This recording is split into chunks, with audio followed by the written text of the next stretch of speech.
Good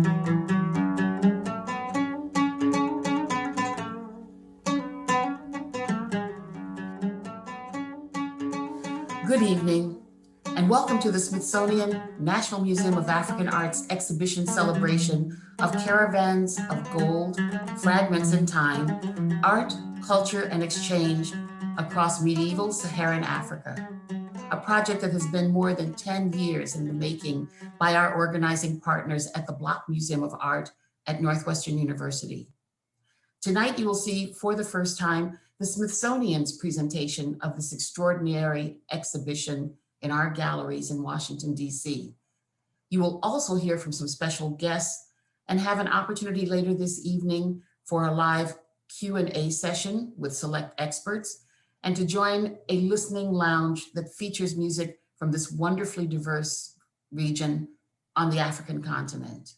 Before we get started, I want to thank you all for joining us from wherever you are in the world. It's a privilege to serve as interim director of this museum and to experience firsthand the ways in which this dynamic team fulfills our mission. As the only museum in the United States that collects African art in all art forms from antiquity to the today, we are honored to share this special program with you tonight. And now it's my distinct pleasure to introduce you to the 14th Secretary of the Smithsonian Institution, Lonnie Bunch. Thank you, Deborah. Friends, advisory board members, foreign dignitaries, hello. I'm pleased to welcome you to this tremendously important event. I wish we all could be gathered at the museum to see this wonderful exhibition, but I'm happy you'll be able to see a virtual tour of it. When I found out Caravans of Gold, Fragments in Time was coming to the National Museum of African Art, I was excited, since I was so impressed when I saw the exhibition at the Block Museum in Evanston. I was struck by its ability to centralize Africa, showing the profound ways the West African gold trade connected the world and transformed it forever. The team at the National Museum of African Art have done a wonderful job taking the exhibition, shaping it in their own image, and producing a beautiful, thought-provoking adaptation. These 300-plus works, spanning the Saharan region of West Africa, breathe life into the complex story and material culture of medieval Africa. It's a time and place too seldom discussed and too little understood in the United States. Due to the coronavirus, the exhibition didn't open in April as planned, so the talented folks at the museum used their creativity and made an engaging online version that people can access anywhere thanks to technology. Expanding cultural and historical understanding is central to the National Museum of African Art and to the Smithsonian. While there is no substitute for the real objects, Caravans of Gold is a terrific illustration of how technology can achieve that goal by bringing a robust content to a wider audience. I look forward to the day African art can reopen so visitors can see this remarkable exhibition in person. In the meantime, I thank you for your interest, I thank you for support, and I thank you for taking time to spend with us to celebrate this important exhibition. Please enjoy the rest of the evening, enjoy the tour, and thank you once again for your support. Thank you, Lonnie. As Lonnie mentioned, this exhibition shares an important history with us all about Africa's central role in a globalized world. To share more about her vision for Caravans of Gold, Fragments in Time, please join me in welcoming Kathleen Bigford-Berzak, the Associate Director for Curatorial Affairs at the Block Museum of Art and organizing curator for this extraordinary project. Hello. It's an honor to have the exhibition Caravans of Gold, Fragments in Time presented at the Smithsonian's National Museum of African Art. I warmly thank colleagues there who've made this moment possible. As the exhibition's curator, I feel the privilege of speaking on behalf of the many collaborators who so open-heartedly contributed their time, knowledge, counsel, and encouragement to this project over 8 years of work. I'm especially grateful to colleagues at the institutions in Mali, Morocco, and Nigeria who've been unflagging in their support of the exhibition, have worked tirelessly to make loans available for display and extended those loans with such generosity when it became clear that the COVID-19 pandemic would delay the exhibition's opening in Washington, D.C. Caravans of Gold presents a medieval world that looks outward from the Sahara, offering a corrective to perceptions of the period that disregard West Africa's active connections to far-reaching networks of exchange. The exhibition takes as its starting point medieval West Africa's sparse and scattered material record by focusing on three major sites, Sijil Massa in Morocco and Gawan Tadmeka in Mali. The rare fragments that emerge from these sites and others like them make the past tangible. They're time travelers that are simultaneously of the past and in the present, and they evoke what's been called the archaeological imagination, our ability to imagine the past through its remains. Take, for instance, this small fragment of light green porcelain, no bigger than the nail of my index finger. Its distinctive characteristics identify it as a kind of porcelain called Qingbeiware that was produced in China between the 10th and the 14th centuries and widely exported. The fragment was excavated at the site of Tadmeka, a town that thrived in the same period on the fringes of the Sahara in what's today central Mali. The shard is exhibited beside a complete Qingbei porcelain bowl, representing the kind of object that the fragment was once a part of.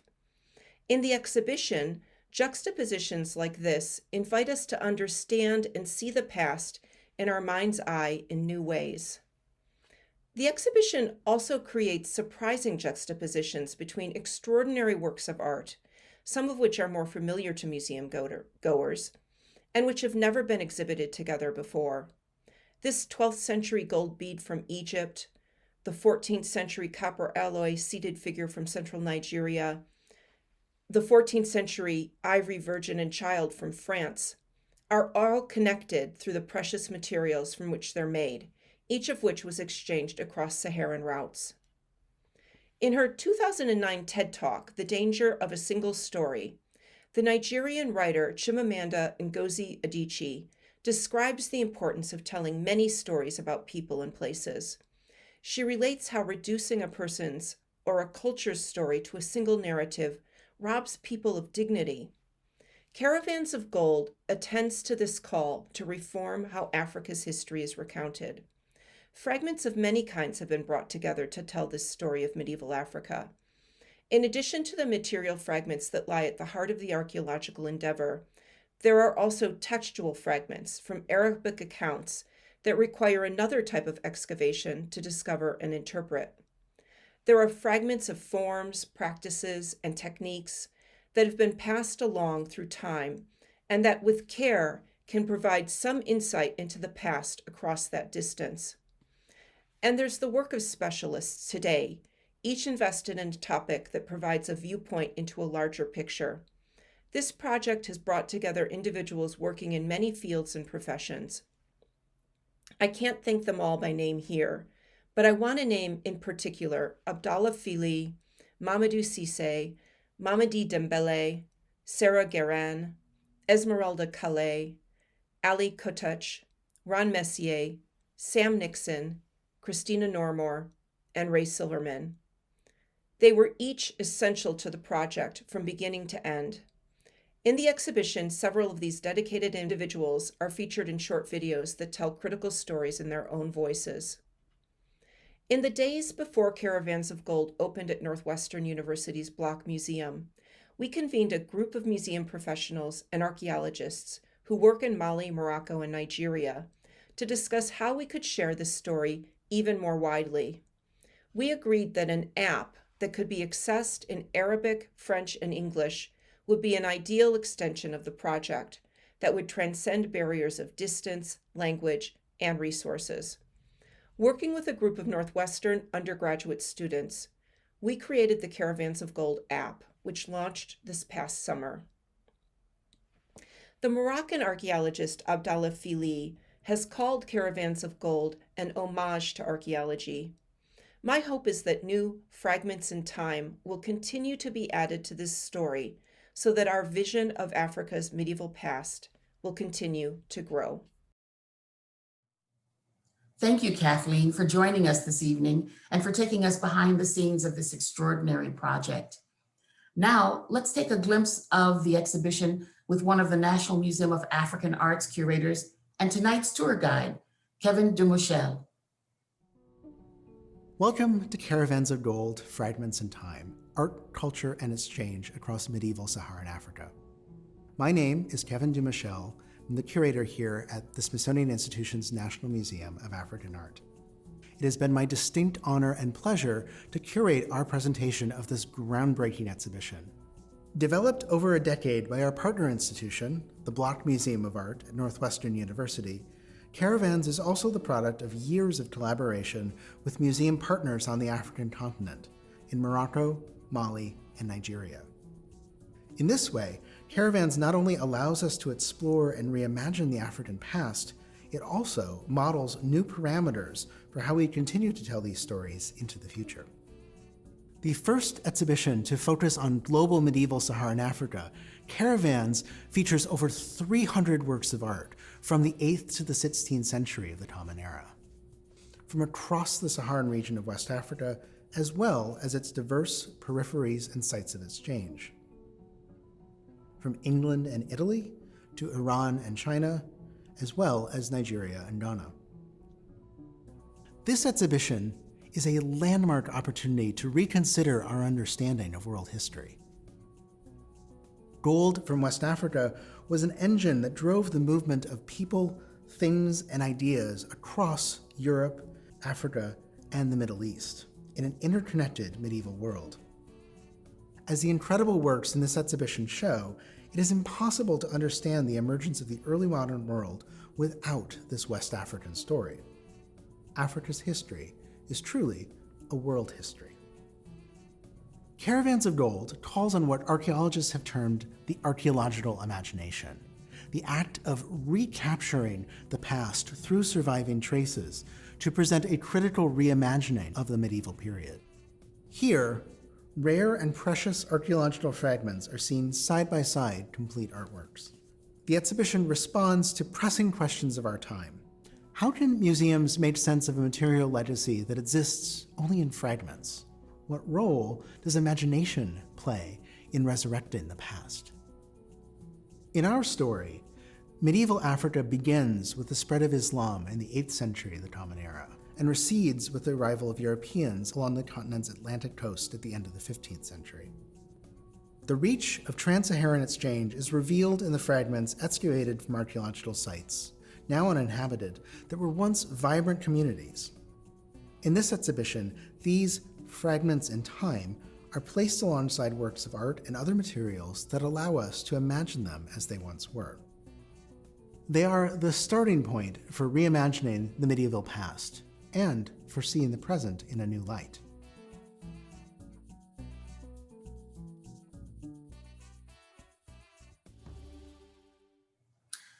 As you've already heard, this exhibition would not be possible without the support of international partners from Nigeria, from Mali, and Morocco.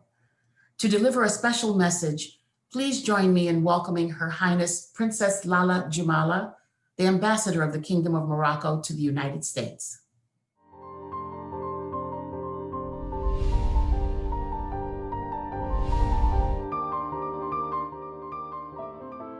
Ladies and gentlemen,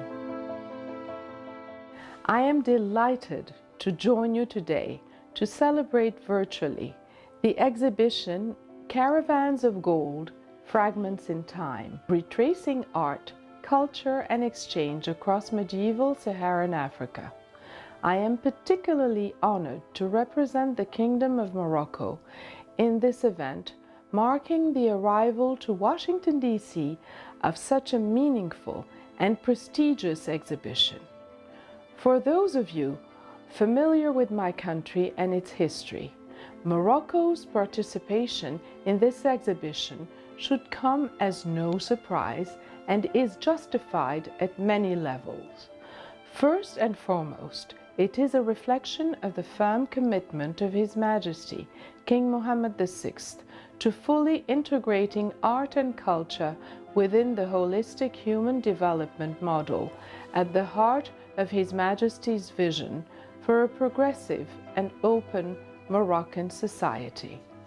It is also in keeping with Morocco's attachment to its deeply rooted history with the African continent, through spiritual, cultural, political, and economic ties that span back centuries and remain stronger than ever today. Indeed, Morocco's African vocation is one that His Majesty upholds proudly and that can be felt across all walks of life in Morocco. The strong influence of our African heritage is enshrined in the Moroccan Constitution, and one can see it, touch it, feel it, and taste it in many aspects of everyday life, from art to music, food, language, and beyond. Africa is truly part and parcel of Morocco's identity, and this is most evident in the shared history that binds us, going as far back as the medieval times, explored through this exhibition. As you discover the Caravans of Gold exhibition, you will, I understand, the unique role Morocco plays in this Pan-African, global, and cosmopolitan story centered in the Sahel-Saharan region. You will also better comprehend the historic nature of Morocco's Saharan identity and why it is so intrinsically linked to my country's present and future. This wonderful project would not have been possible without the partnership and support of the various Moroccan institutions who generously lent artworks, including the Moroccan Ministry of Culture, Youth and Sports, Bank al-Maghrib, the National Foundation of Museums, the Archaeological Museums of Rabat, and the Department of History and Islamic Archaeology at the University Shoaib Doukali of Al Jadida. I would also like to sincerely congratulate the organizers, the Block Museum at Northwestern University and the Smithsonian National Museum of African Art for bringing such a fascinating exhibition to North American audiences. We appreciate the growing partnership between Morocco and the Smithsonian National Museum of African Art and look forward to many more similar projects together. As I leave you to enjoy the Caravans of Gold exhibition, I am confident that it will not only be a thought-provoking experience, but also one which may undo many stereotypes. For us Africans, it is one we strongly encourage you to explore as a reminder that our continent has always been a land of openness, opportunity, knowledge, and exchange. This precious legacy is one we are proud to perpetuate as we seek a common destiny of progress for what will always be our greatest wealth, our people. Thank you. Shukran.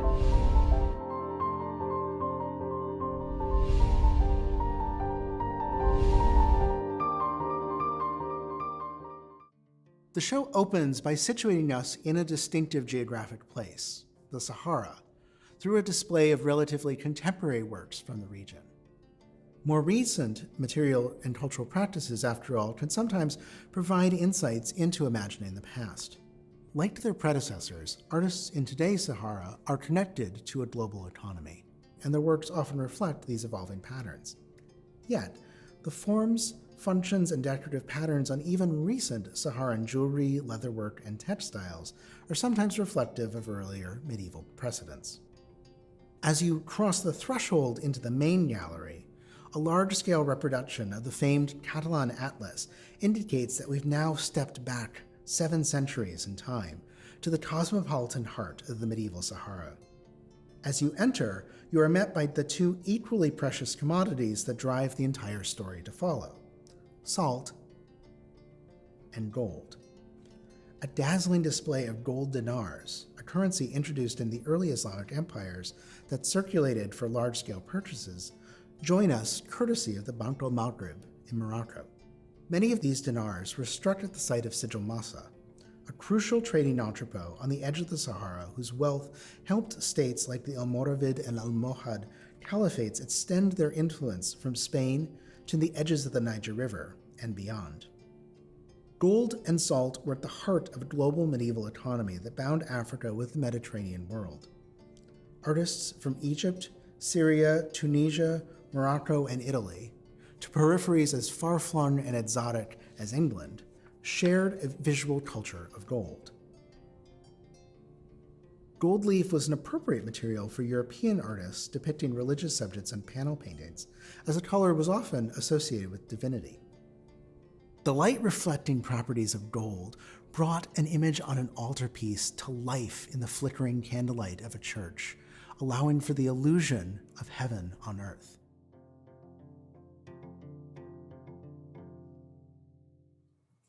The next time you cook with salt or handle a book binding with gold leaf, you'll have a better appreciation of the journey these precious commodities have traveled.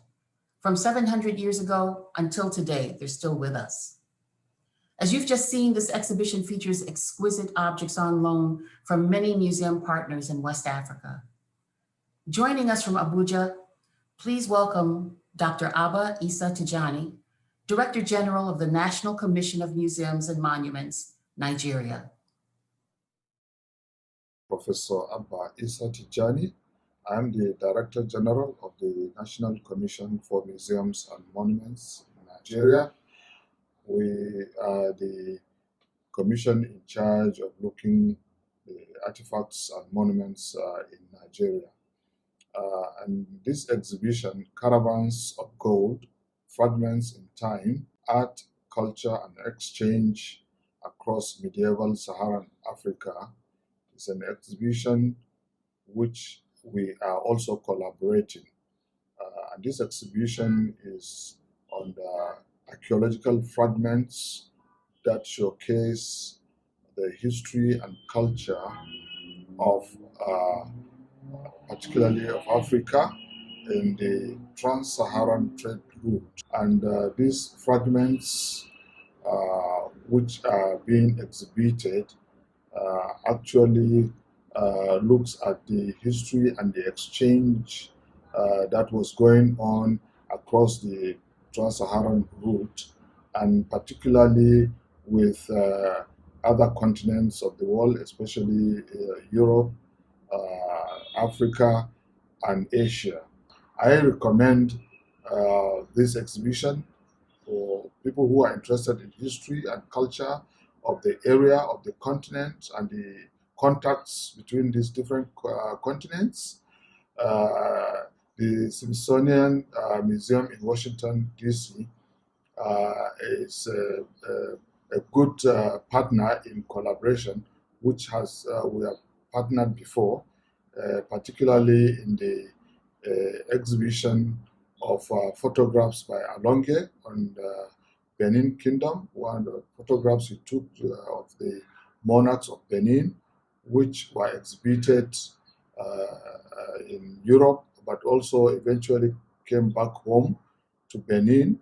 And that exhibition was homecoming, and it actually showcased the history of that Benin Kingdom and the court tradition in Benin. And this is it was a very successful partner with the Smithsonian African Museum, and we look forward to more partnership in similar areas, and also with other interested institutions that promote about our culture and art. And this is an era where we need to collaborate, and we have a lot of areas to partner. So we look forward to this kind of partnership as we are doing with the Smithsonian African Museum. So I wish you all the best, and particularly greetings from the Commission here in Nigeria. Thank you very much.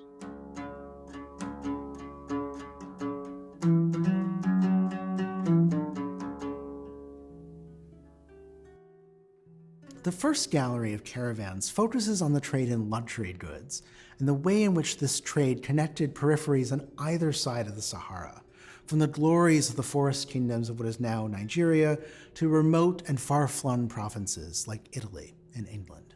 Indeed, even kingdoms at the farthest reaches of the Niger River, near its expansive delta in what is now southern Nigeria, were connected to a global medieval economy.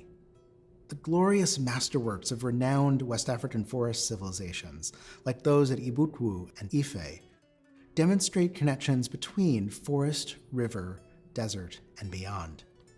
Archaeological excavations at West African sites associated with the Ife kingdom, as well as with the earlier polity of Ibutwu, reveal the prominence of red gold, or copper, as well as glass beads and ivory among the materials that circulated through the Sahara Desert in multiple directions. Tracing their movement provides a fascinating image of the wide scope of medieval trade. Excavations conducted at Ibutwu unearthed a remarkable group of over 600 prestige objects, including extraordinary cast copper alloy sculptures and more than 165,000 glass and carnelian beads. Evidence ties wealthy and powerful Ibutwu to global medieval trade networks that extended down the Niger River from the edge of the Sahara Desert. Glass beads provide a telling link, the same types that have been found at Ibutwu and at Gao in Mali in the Western Sudan. One of a number of true gems from museums in Nigeria, this vessel, excavated from a storeroom for ritual objects at Ibutwu and known as the roped pot, is a masterpiece of lost wax casting. It was made using a rare technique called burning in which separately cast parts are fused together in subsequent firings to achieve a complex form. This unique casting process was certainly developed independently at this site. Ife, in turn, was the political and ritual center of a kingdom that supported a multi-ethnic regional economy. Its reach extended to the Niger River, nearly 120 miles to its north, paving the way for its participation in global networks of exchange. Finds at the village of Tada, on the banks of the Niger, and on nearby Jebba Island suggest that these were strategic outposts for Ife, linking the kingdom to north-south and east-west trade routes. This figure of a man wearing woven or quilted armor and carrying a quiver on his back was found on Jebba Island in the Niger River. The figure also wears a large medallion, necklaces, armlets, and anklets, along with cowrie shells. Now, cowries from the Indian Ocean were used as currency in parts of medieval West Africa. They might have been transported overland to central Nigeria along east-west routes or across the Sahara and down the Niger River. The style and the extraordinarily thin casting of this naturalistic seated figure, a true masterpiece of world art, points to its likely creation at Ife. In the early 20th century, the figure was part of the ritual life of Tada, a small village on the bank of the Niger River 120 miles north of Ife, where it was regularly bathed by local caretakers in the river. During the medieval period, Tada's location would have been of strategic importance to Ife, connecting it with long-distance trade. Analysis of the raw copper from which the statue is made suggests that some of the source metal might have originated in France, traveling along these very trade routes to Ife, where it was cast. As copper and other trade goods from Europe made their way south, the large and precious tusks of the African savanna elephant in turn found their way north, where ivory artisans carved this African material into the heart of European medieval religious imagery and ritual practice.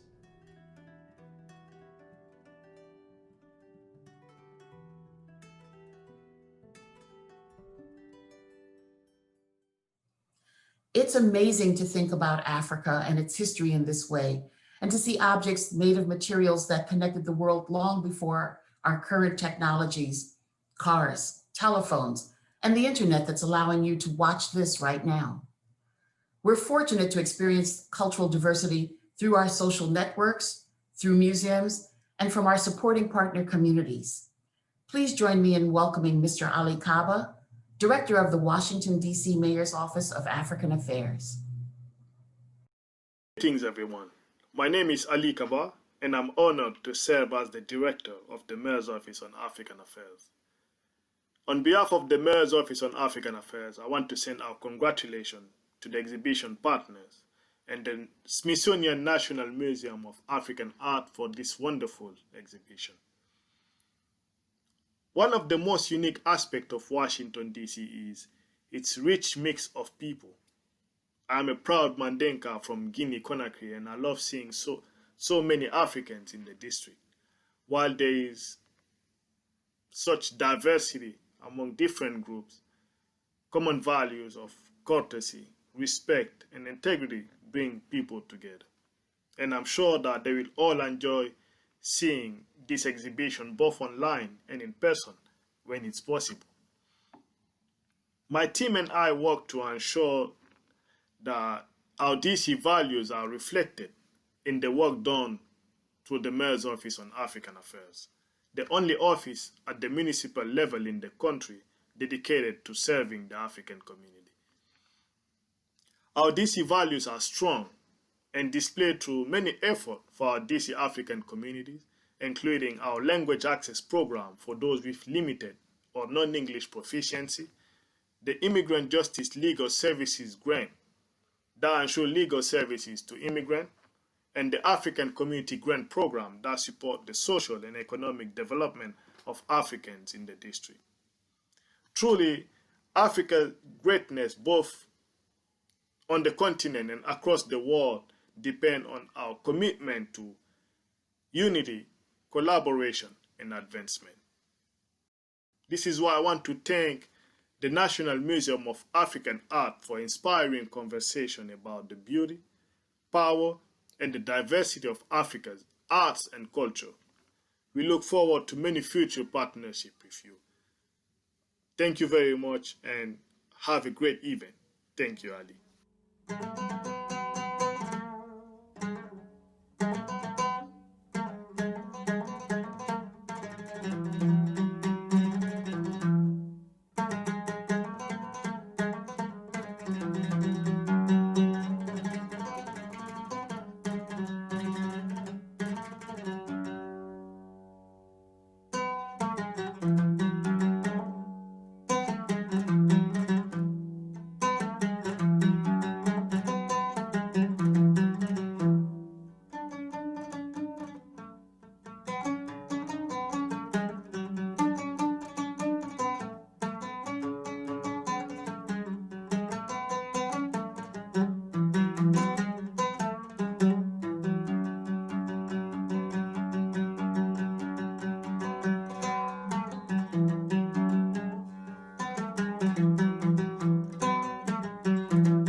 Welcome to Excavation Base Camp.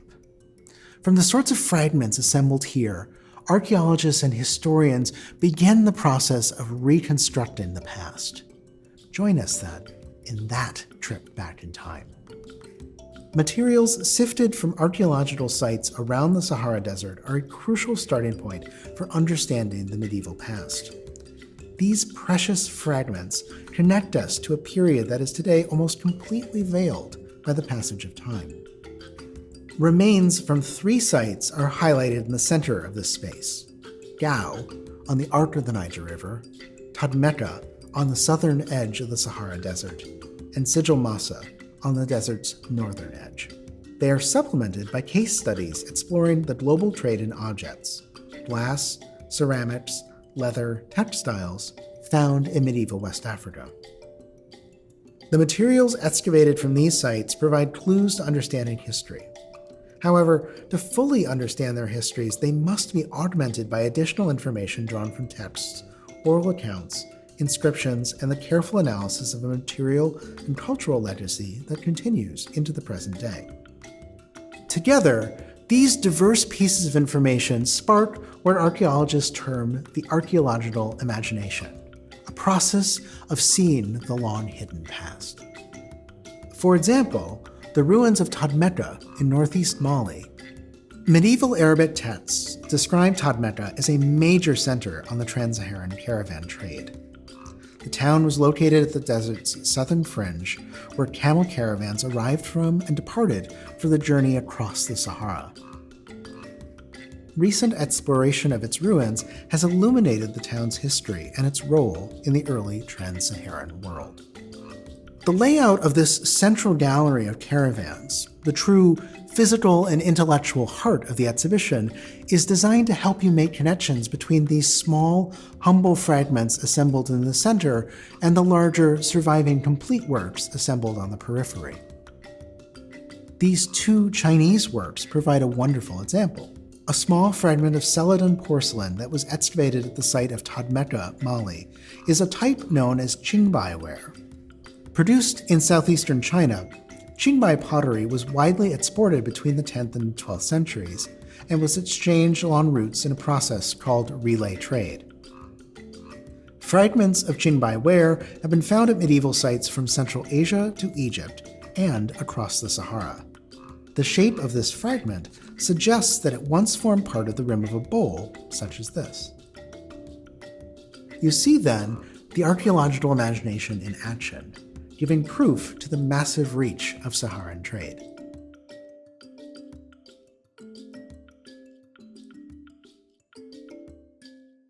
From the Sahara to Asia to Europe, trade then, as now, was a key driver for distributing materials and wares and ideas and cultural traditions that we still share today.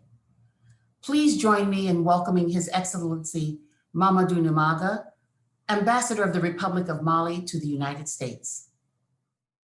Good morning, everyone. I'm delighted to share with you a small part of the central role that Mali played in this monumental historical medieval period through Caravans of Gold.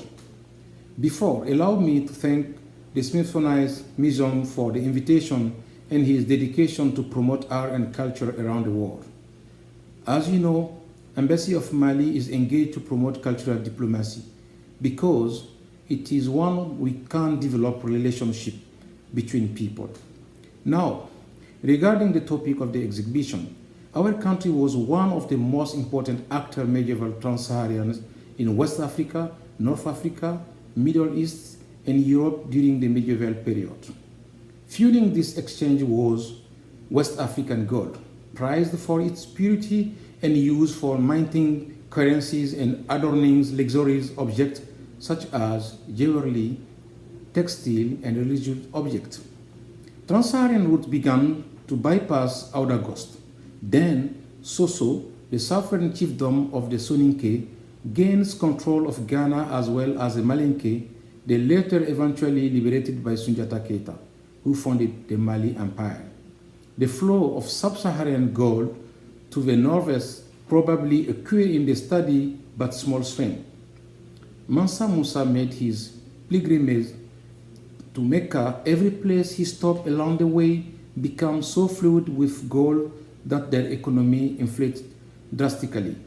After the Mali Empire, the rising Songhai Empire led on the same results. Gold remained the principal product in the trans-Saharan trade, flowed by cola, nuts, and slaves. The Moroccan scholar Leo Africanus, who visited Songhai in 1510 and 1513, observed that the governor of Timbuktu owns many articles of gold and that the coins of Timbuktu was made of gold without any stamp and superscription. Through its gold, the king of Mali, Mansa Musa, is considered the richest in the world. Otherwise, the city of Timbuktu culturally played an important role in exchange across medieval. Intellectual activities flourished in Timbuktu, and intellectuals began to write their own books in a religious or secular theme in addition to commentaries or classical work. A hallmark of the intellectual elite was establishment of personal library, a passion that continues to this day. The personal library of Ahmed Baba, 1556-1627, one of the most famous intellectuals of Timbuktu, contained more than 1,600 volumes. Today, it is estimated that there are around 300,000 of these manuscripts in circulation in Timbuktu and neighboring area. Inclusive this page is one of the Africa's greatest intellectual heritage. Fortunately, the keeper of these treasures are deeply committed to the study and sharing of knowledge.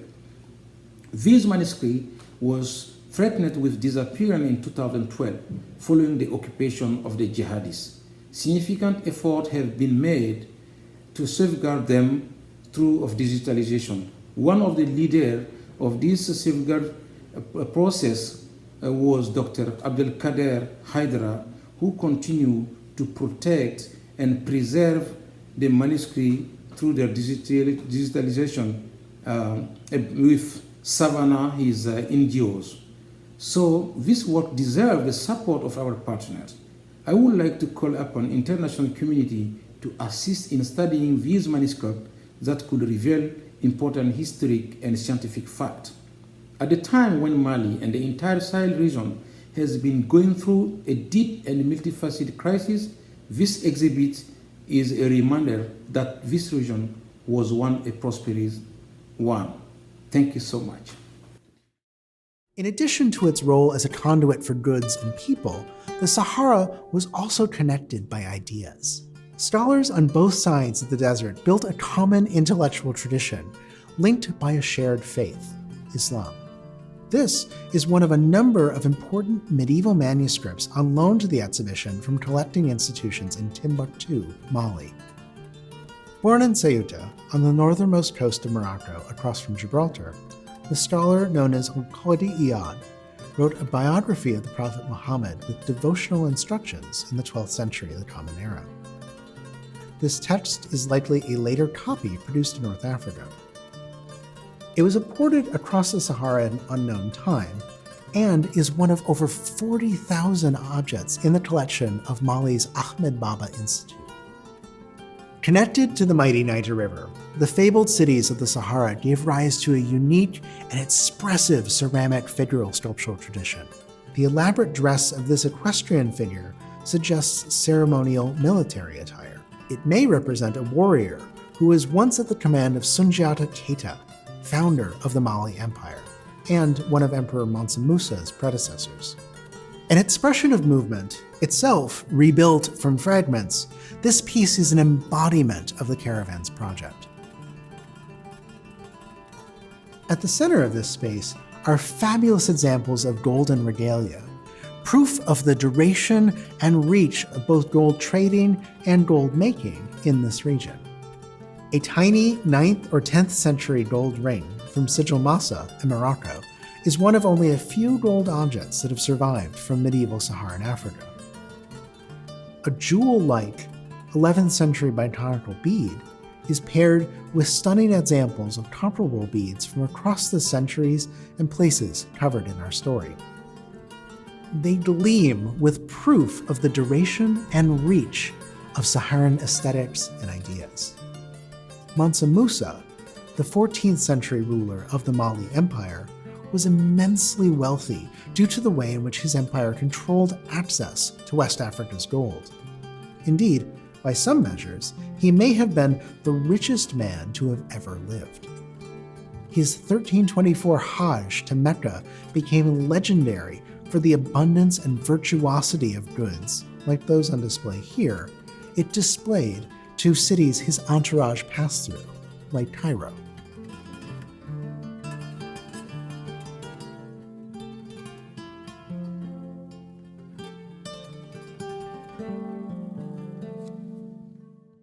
The story of the founding of the Mali Empire and the rise of Mansa Musa in the 14th century is fascinating, critically important, and largely unknown to American audiences.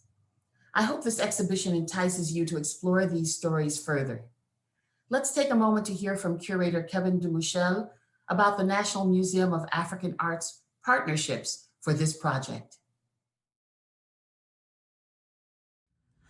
Before the evening concludes, I did want to extend a series of thank yous and shout outs to a number of individuals on behalf of both myself and the National Museum of African Art. Thank you, first of all, to Kathleen Bickford-Burzak for your vision, for your passion, and for your hard work that is on view and evident in this project, which I know has been a passion project for nearly a decade. It is our pleasure to share that vision with our visitors. Thank you as well to the staff at the Black Museum of Art. You've been consummate professionals and wonderful partners in all of our interactions. We couldn't have pulled this show off without your assistance, particularly in light of this trying year in which you've been wonderfully adaptable in working with our staff, so thank you for that. Thank you as well to the staff of the Smithsonian's National Museum of African Art. We are, as we like to say, a small but mighty staff, and a major project like this really touches upon not only every department, but really every individual staff member who contributes in some fashion to the success of a show like this, from registration, graphic design, editorial, to lighting, the cabinet shop, the paint shop, mount making, to AV and tech, education, administration, advancement. You have all contributed in some significant way to the success of the Caravans of Gold project. And thank you for sharing your expertise with us. Thank you as well to Richard Molinari for your brilliant and beautiful exhibition design that has really allowed this project to shine at its brightest.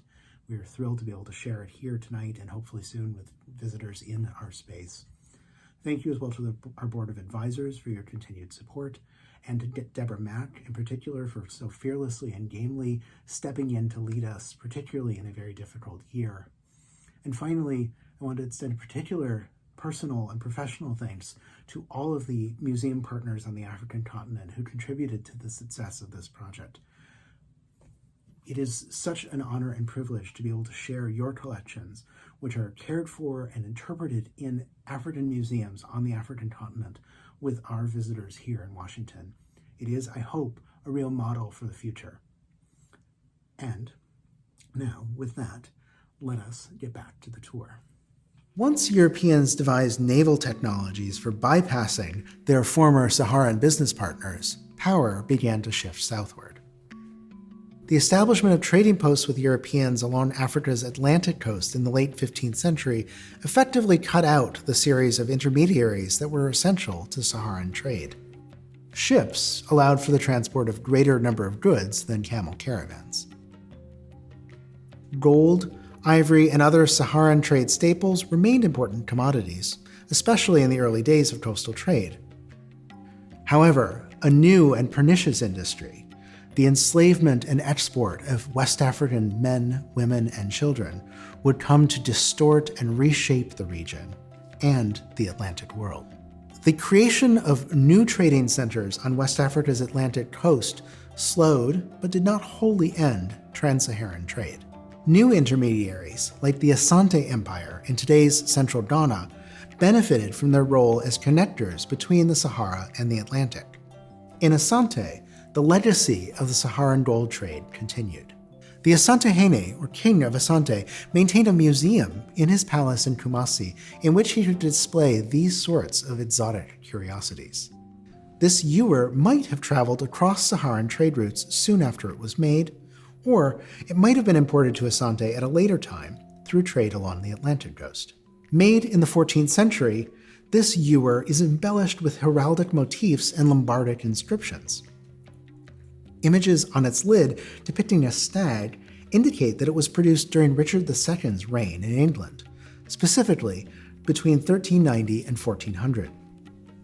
It was taken by the British from Kumasi in 1896, the last in that century's multiple British raids on their Asante rivals.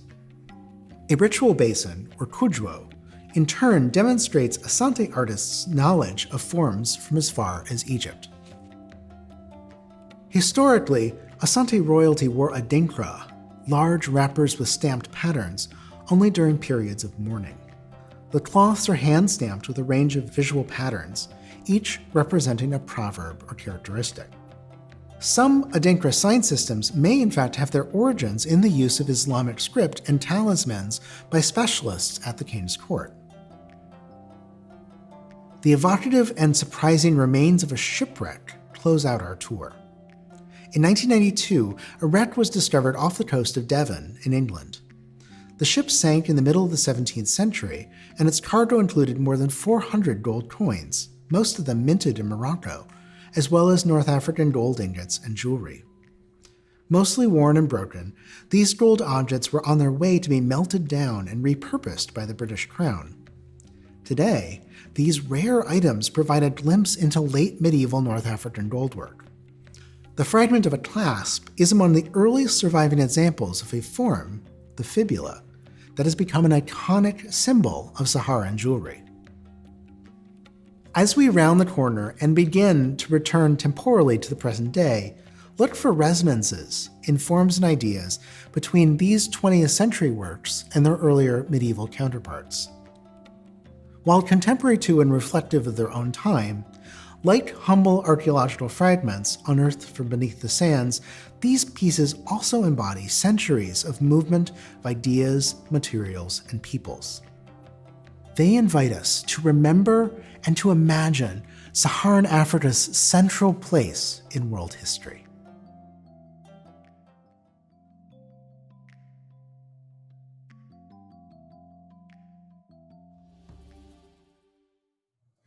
Sharing these vital histories through objects is central to our essential mission at the museum.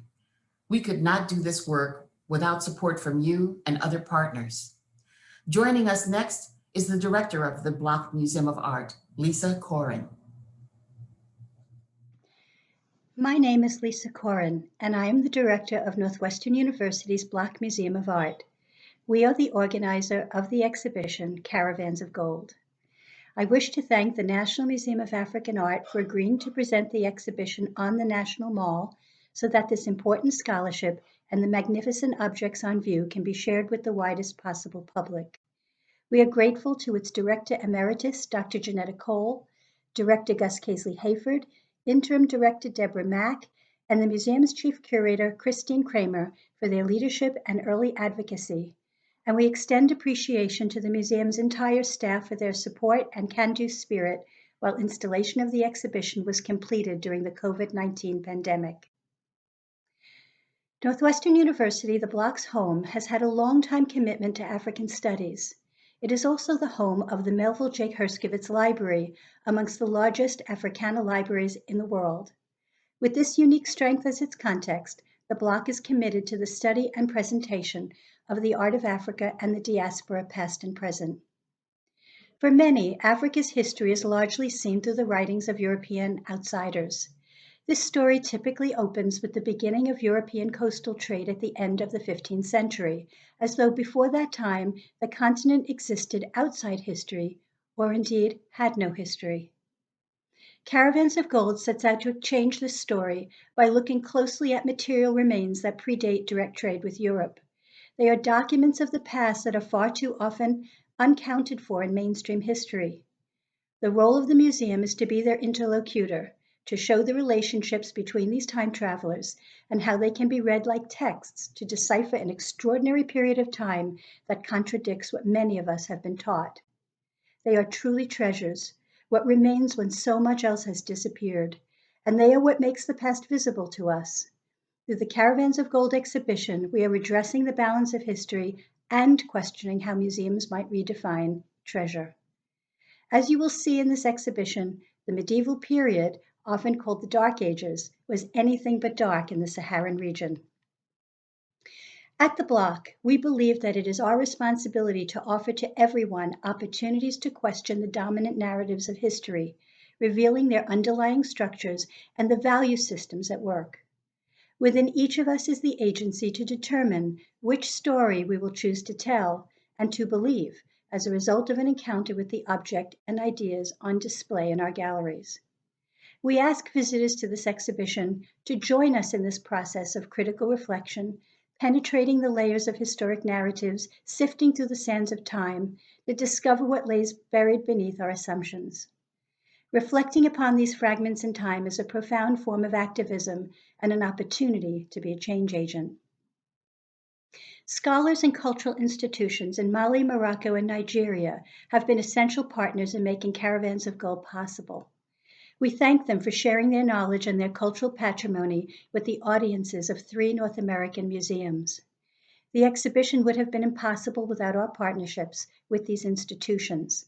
In Mali, the Direction nationale du patrimoine culturel, Institut des hautes études et des recherches islamiques Ahmad Baba, the Institut des sciences humaines, and the Musée national du Mali. In Morocco, the Fondation nationale des musées, Ministère de la culture et de la communication, Royaume du Maroc, and the Musée Bank El Maghrib. And in Nigeria, the National Commission for Museums and Monuments. Kathleen Bickford-Burzog, the exhibition curator, who is the Block's Associate Director of Curatorial Affairs, insisted that every aspect of this exhibition observe the highest ethical standards. This commitment has been the foundation of the relationships she built over a decade with these partners. She has amplified the voices of scholars, archaeologists, and curators from Mali, Morocco, and Nigeria, ensuring they had a shaping impact on the Caravans of Gold story. Kathleen is a visionary curator, a visionary scholar, and an equally innovative storyteller. The legacy of her exhibition will live on in a landmark book which she has edited and which we have co-published with Princeton University Press. The Block is privileged to be part of Northwestern University, one of the world's great research institutions, and we thank its president, Morton O. Shapiro, and his senior staff for their unwavering support of the Block in this project. I wish to close by thanking the entire Block team, each of whom has been committed to the profound opportunity offered by this timely exhibition. The Caravans of Gold story is a reminder to our fellow Americans that Africa's history is our history, and our history is Africa's history. At this moment of national racial reckoning, we hope that a better understanding of this shared history will enable us to create a more equitable future. Thank you. Thank you, Lisa. And thank you again for your collegial leadership, your patience, and your flexibility in working with us in developing this exhibition under these challenging circumstances.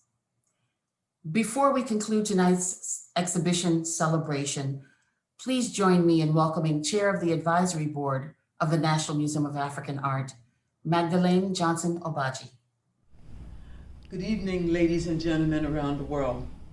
On behalf of the Advisory Board of the National Museum of African Art, I welcome you to our virtual opening of Caravans of Gold.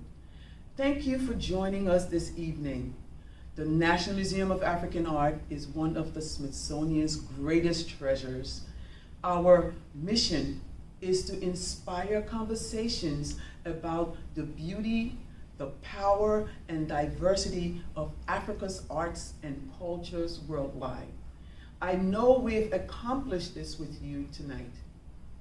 Wherever you might be watching this program from, I hope that you and your families are well and safe.